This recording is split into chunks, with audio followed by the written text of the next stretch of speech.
Mueller has a grand jury, and now he wants documents. This late-breaking story from the New York Times tonight, Friday. Mueller's investigators bearing down on Michael Flynn's financial ties abroad, now asking the White House for documents related to Flynn, and they've questioned witnesses about whether he was secretly paid by the Turkish government during the final months of the Trump presidential campaign. This, according to people close to the investigation who spoke with the Times tonight. Now, the request is reportedly not yet any kind of formal subpoena, but it is, to be clear, a new step. Quote, the document request is the first known instance of Mueller's team asking the White House to hand over records. And President Trump's lawyers know that any resistance to this would only speed up Mueller leaning on the grand jury that everyone's been talking about for subpoenas or testimony. Now, that's the process. Here is the actual criminal issue tonight. Mueller looking at how Flynn worked with a Turkish-American businessman. Flynn's business was reportedly paid $530,000, that's a lot of money, to run a kind of a political-type campaign that would attack the opponent of the current Turkish government. Now, the Times wants to know if this was a secret government contract, and Mueller wants to know, quote, if the Flynn Intel Group made kickbacks to the businessmen for helping conceal the source of the money. Now, you may remember, if you have watched our coverage, that Flynn already violated the federal rules on registering as a foreign agent. He later conceded that in order to update his filing.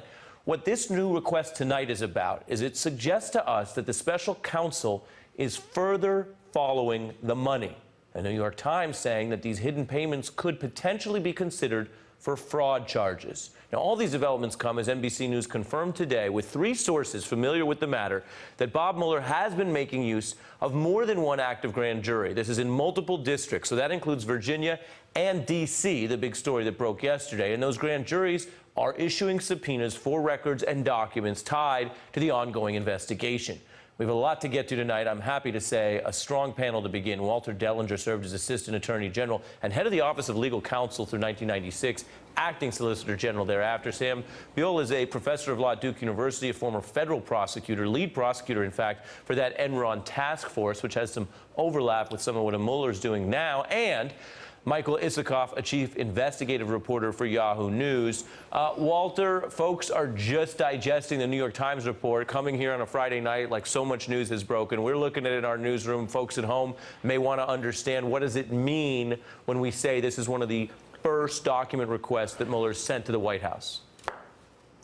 Well, it means a couple of things. One, I think, Ari, in a later segment, we're going to wonder how this information got out of the White House and into the New York Times. But on the information itself, I think it shows how a good faith prosecutor cannot keep narrowly to Russian influence on the election as his mandate, because the whole financial web is so interconnected. A prosecutor who wanted to know whether there were, for example, Russian payments being made to officials in the campaign would want to see if there's a pattern or practice within the Flynn group, for example, of getting covert payments from foreign governments. So I think it shows how I think the money chain is going to be followed and is potentially quite serious.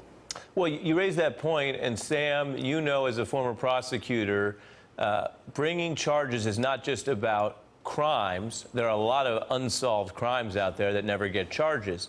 It's always about having evidence.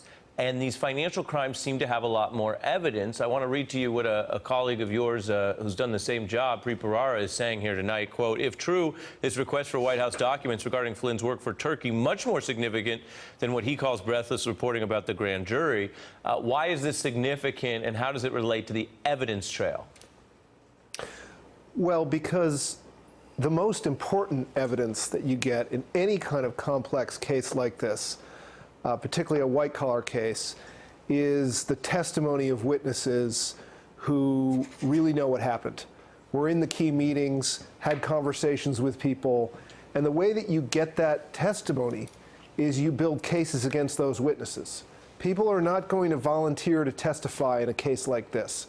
And I think what's very interesting about this reporting in the New York Times tonight is it suggests the possibility, I'm speculating, but the possibility that Michael Flynn is being targeted as a potential witness in this investigation. The stronger the case you build against him, the more likely that you might ultimately obtain his cooperation.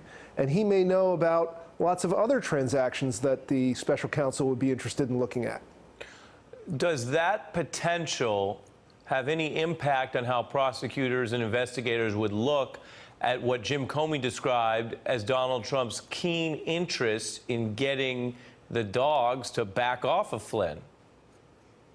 Well, I think that, we've all said all along with regard to the potential obstruction of justice charges in this case that the backing off on Flynn was in part a potential effort on behalf of the president to reduce his own legal jeopardy, because it was clear from the beginning that Flynn was an important individual in this network, in this whole fabric, and a potential witness.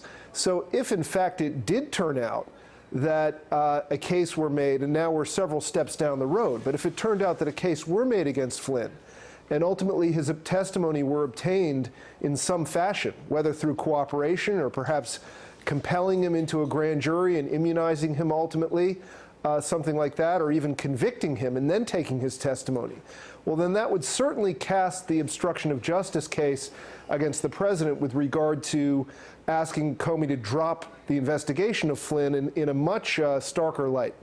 Michael, why is this coming out now?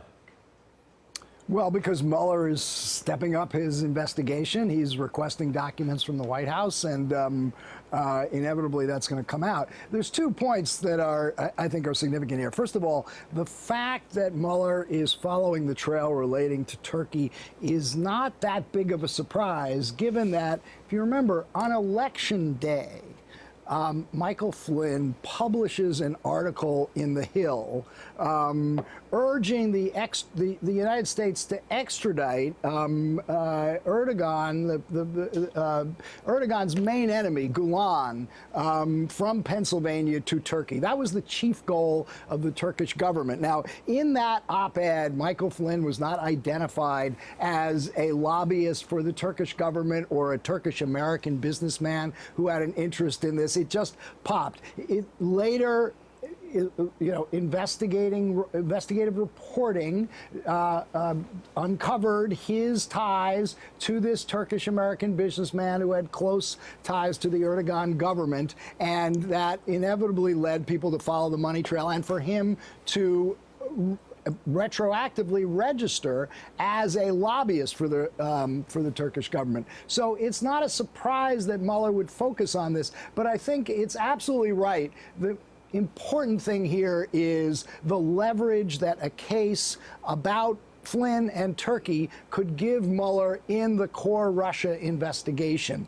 If they can threaten Flynn with serious criminal charges, they've got leverage to get his cooperation, and then he's so central to everything to do with Russia, including those conversations with the Russian ambassador, and including the obstruction of justice allegations, since, as you noted before, it was Trump's bringing up and request to Comey to let Flynn go that ultimately led to Comey's firing. Right, that's what we were just saying. I mean, Walter, what is the theory of the case then for investigators? That Flynn is vulnerable and that's why you're moving on him, or that he might be involved in 2 sets of crimes, something about Turkey and something about Russia, but you're willing to let them both go if he cooperates?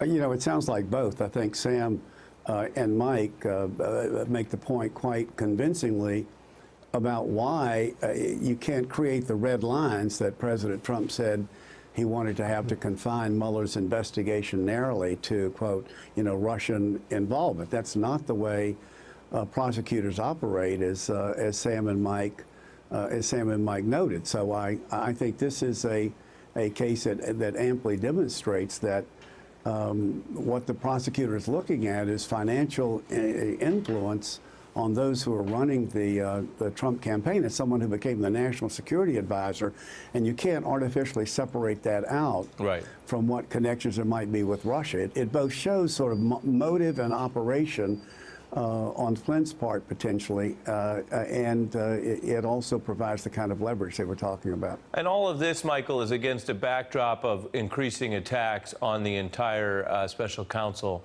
system. Take a listen here to Newt Gingrich. Of course the White House should be concerned. First of all, anybody who has any doubts about corruption in the Justice Department ought to read Sidney Powell's book, Licensed to Lie, which is a tremendous study of both Senator Stevens being destroyed by the Justice Department and the whole Enron Arthur Anderson case, both of which were basically corrupt. I worry about the government having the kind of power. And notice what Mueller's doing. He's changing the targets. He was supposedly going to look into Russian collusion. The articles this morning say, gee, it looks like Russian collusion is going to be hard to prove, maybe because it didn't happen. Michael? You know, it is extraordinary that the president's allies are attacking Bob Mueller, a former Republican assistant attorney general under George H.W. Bush's administration, nominated by President George W. Bush as FBI director, kept on by President Obama for a couple of years. I mean, he is as nonpartisan a figure as you can get.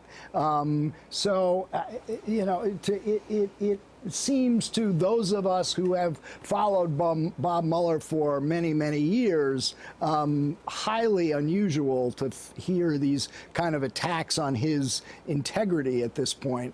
But on the other hand, this is what White Houses do when they are facing special counsel investigations. They go after the special counsel. Well, and you said he's nonpartisan, Sam. Another way to put it is, to the extent that he has had affiliations with a party, it's the Republican Party. That's where he was rising as an appointee, at least when he was taking over FBI and whatnot.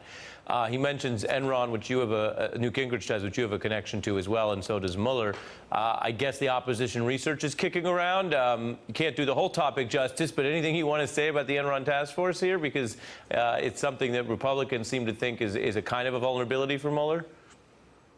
Well, it's ironic, Ari, because the Enron task force was created at the instigation of the Bush Justice Department.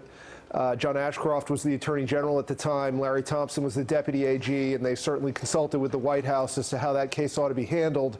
And the conclusion was, let's have a very vigorous task force, and let's wall it off from the White House and let it do its job, notwithstanding the fact that some of the targets of that investigation had been major campaign contributors to the Bush administration. And I think it was understood, we need to cut ourselves off from these people and let the law run its course. And it's just, we are in a different world now. And, I understand what Michael's saying about being surprised, but at a certain point, it's now August. We've been being surprised by things since, January. The norms are out the window. I mean, at some point, we have to start to accept the fact that this is normal now, the new normal for how the White House is going to behave. And I think that Mueller's people and Mueller himself can be under no illusions. They are going to be absolutely savagely attacked at every turn in everything they do in this investigation. And it's going to be their professionalism. Yeah, you're saying let's not act so surprised every night, kind of a Maya Angelou test for the Trump era. If someone shows you who they are, believe them. And I understand her to have meant that negatively, as in when someone is betraying you or unethical. Walter Dellinger, final point I think a lot of people at home may be wondering about when it comes to Flynn's potential cooperation. And I'll ask it to you as a hypothetical because we're not presupposing anything about what Flynn will or won't do. But if you have someone who's already lawyered up, as he has, and who's written a letter saying, oh, I could cooperate, I got a story to tell, his words, then what would happen if a deal was struck? Because obviously the FBI can't just jump him, right? You try to bring him to the grand jury, or you try to cut a deal. How would it work? Well, you would make an agreement that he would perhaps plead to lesser crimes than they might ultimately charge in exchange for his cooperation in providing testimony against others, perhaps his superior. And I think that he could be, if there were crimes committed in relation to the campaign and the Russians. He could be a devastatingly important witness if that were the case.